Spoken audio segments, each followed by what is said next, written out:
2020년 9월 8일 새벽 설교 말씀입니다. 창세기 41장 37절에서 57절까지 말씀, 하나님이 인정받으시다 라는 제목으로 새벽 말씀을 보도록 하겠습니다. 요셉의 해몽에 바로와 모든 신하가 매료되었습니다. 그들의 눈에 요셉이 너무 꼭 든 것이죠. 여기 말씀에 보면 바로와 모든 신하라고 말씀합니다. 어느 누구도 죄됨이 없이 이렇게 그들의 눈에 보기에 좋았다는 것은 하나님의 개입하심이 있었다는 것을 보여줍니다. 그리고 나서 바로는 요셉을 어떻게 설명하는가 하면 하나님의 영에 감동된 사람이라고 말합니다. 여기서 하나님의 영이라는 단어는 창세기 1장 2절에 나온 하나님의 영이 수면 위에 운행하시니라의 단어와 같은 단어입니다. 원어를 보면 하나님의 영이 그에게 있는 사람이라는 뜻이죠. 여호와 하나님을 알지 못하는 바로가 요셉 가운데 계신 하나님을 보게 되는 것입니다. 바로는 즉시 이제 요셉에게 애굽의 국정을 책임지는 지위를 부여합니다. 이 직책이 총리직이었다는 사실을 다음 구절에서 알 수 있습니다. 내 백성이 다 내 명령에 복종할 것이며 내가 너보다 높은 것은 내 왕자뿐이다 라고 말하는 것을 보면 알 수 있죠. 요셉에게 부여된 이 직책은 분명 바로의 이인자 자리 곧 국무총리의 자리였던 것입니다. 바로는 그 자리에서 바로 자신의 인장 반지를 빼서 요셉에게 끼우고 세마포 옷을 입히고 금 목걸이를 걸어줍니다. 이것은 애굽에서 고위직을 세울 때 행했던 예식으로 보입니다. 인장은 왕을 대신하는 것으로 중요한 문서들과 물건들에 표시했습니다. 세마포 옷은 부자와 고위층을 나타내는 옷입니다. 여기서 요셉하면 이 옷이라는 주제를 빼놓지 못할 것입니다. 야곱은 요셉에게만 채색 옷을 입혔고 형들은 요셉의 그 채색 옷을 벗겨 애굽의 노예로 팔았고 이제는 요셉에게 이 권세 있는 세마포 옷이 입혀지는 것이죠. 또 바로는 요셉에게 버금 수레를 주는데 이 버금 수레라는 것은 바로가 가지고 있던 여벌의 수레라는 것입니다. 그러니까 왕실의 최고급 의전 차량이라고 생각하시면 됩니다. 요셉은 아침까지만 해도 죄수의 신분이었는데 저녁에는 한 나라의 총리가 되어서 잠자리에 눕게 된 것이죠. 아마 그날 밤에 잠자리에 누운 요셉은 아마 무슨 생각을 했을까요? 어떤 기분이었을까요? 아마 잠을 한숨도 못 잤을 것 같습니다. 지난 14년간의 노예 생활과 죄수의 생활이 그리고 형들이 자신을 버린 그 사건이 교차하며 많은 생각을 했을 것 같습니다. 이제 바로는 이제 요셉의 이름을 사브낫 바네아로 바꾸고 온의 제사장 딸과 결혼을 시킵니다. 여기서 사브낫 바네아라는 뜻이 정확하게 어떤 뜻인지 학자들마다 논쟁이 있고 확실하지 않지만 이의 이름에는 하나님께서 말씀하셨고 그는 살아계신다라는 뜻을 가지고 있다고 합니다. 물론 바로는 자신이 숭배하는 신을 염두에 두고 요셉에게 이런 이름을 주었을 것입니다. 요셉은 다니엘처럼 우상 숭배를 거부하지만 우상과 연관된 이름을 받은 것과 같은 것이죠. 여기서 요셉에게 새 이름과 그리고 이집트인 아내가 주어졌다는 것은 요셉을 바로가 이집트화했다는 것입니다. 이제부터 이집트 사람들은 요셉을 이집트 사람으로 간주하고 그에게 순종해야 하는 것이죠. 그의 아내가 된 아스낫의 이름은 여신 낫에 속한 여자라는 뜻을 지니고 있고요. 성경이 요셉의 다른 아내들에 대해 언급하지 않는 것으로 봐서 요셉은 이 여인을 맞이하여 평생 유일한 아내로 삼았던 것 같습니다. 이제 요셉의 예언대로 애굽에 7년 동안 대풍년이 지속되었습니다.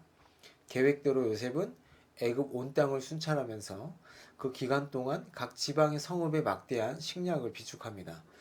쏟아지는 곡물은 더 이상 집계할 수 없을 만큼 바다 모래같이 많았다라고 말씀합니다. 이 표현은 하늘의 별들과 같이 셀 수 없는 숫자를 가리키는 표현이죠. 얼마나 많았는지 그 숫자를 셀 수 없다라고 말씀합니다. 이 풍년의 기간에 요셉에게 두 아들이 태어납니다. 곡식의 풍부한 소출과 더불어서 요셉의 자녀들의 출생이 평행을 이루죠. 토지의 생산과 자녀의 출산은 신의 은총의 선물로 간주되었습니다. 이 풍년기에 태어난 두 아들은 마치 하늘의 별들처럼 많은 곡물의 생산과 더불어 그들을 통해 하늘의 별들처럼 많은 후손이 태어날 것을 이제 암시하는 것입니다. 이 두 아들의 이름을 므낫세와 에브라임으로 짓습니다.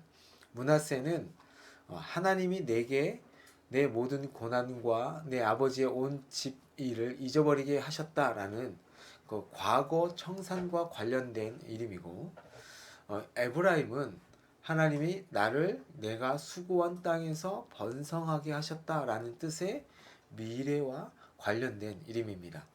에브라임의 후손은 훗날 북이스라엘을 대표하는 가장 강성한 지파로 성장합니다.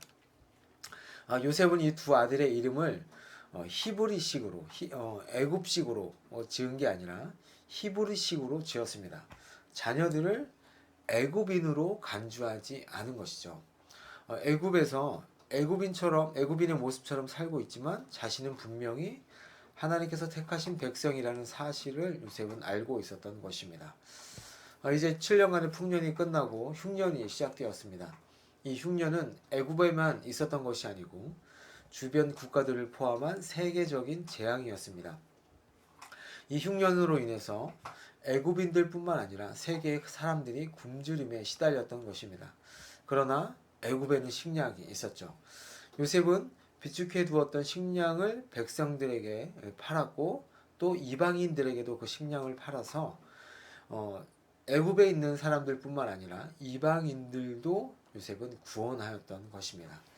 여기서 요셉은 세상을 구원하는 예수님의 모형이 됩니다. 예수님이 낮아져서 십자가에 죽고 부활하신 후 높아지심으로 세상을 구원하신 것처럼 감옥의 나락으로 떨어졌다가 제국의 총리로 올라선 요셉이 세상을 구합니다. 승귀하신 그리스도께 모든 나라가 무릎을 꿇듯이 높아진 요셉에게 주변의 모든 나라가 무릎을 꿇는 모습과 같은 것이죠. 자, 오늘 말씀을 정리하겠습니다. 요셉의 꿈 해몽을 보고 바로는 애굽의 관리들과 지혜자들을 놔두고 요셉을 자신 다음 가는 자리에 세웁니다. 총리에 임명합니다. 아침까지 죄수였던 요셉은 저녁에는 한 나라의 총리가 됩니다. 바로는 요셉을 인정하였고 요셉과 함께 하신 하나님을 인정하였고 요셉이 마련한 그 대책을 인정하였습니다. 이러한 일은 인간이 할 수 없죠. 하나님만이, 역사를 주관하시는 하나님만이 하실 수 있는 일입니다.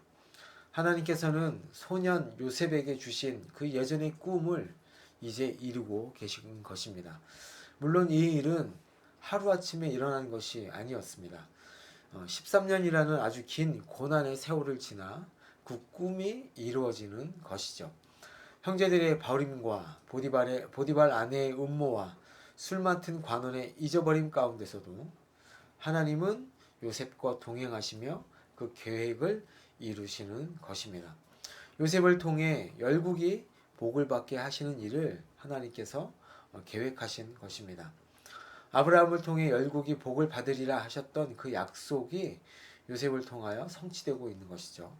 이 일로 인해서 하나님이 살아계심을 바로는 아마 보았을 것이고 인정했을 것입니다. 요셉의 그 고난의 삶을 통해 결국에는 세상 사람들이 하나님을 인정하는 것처럼 오늘 우리의 삶을 통해 하나님을 드러내는 삶을 살기를 바랍니다. 우리의 삶 가운데 하나님을 드러내는 삶을 살기를 바랍니다.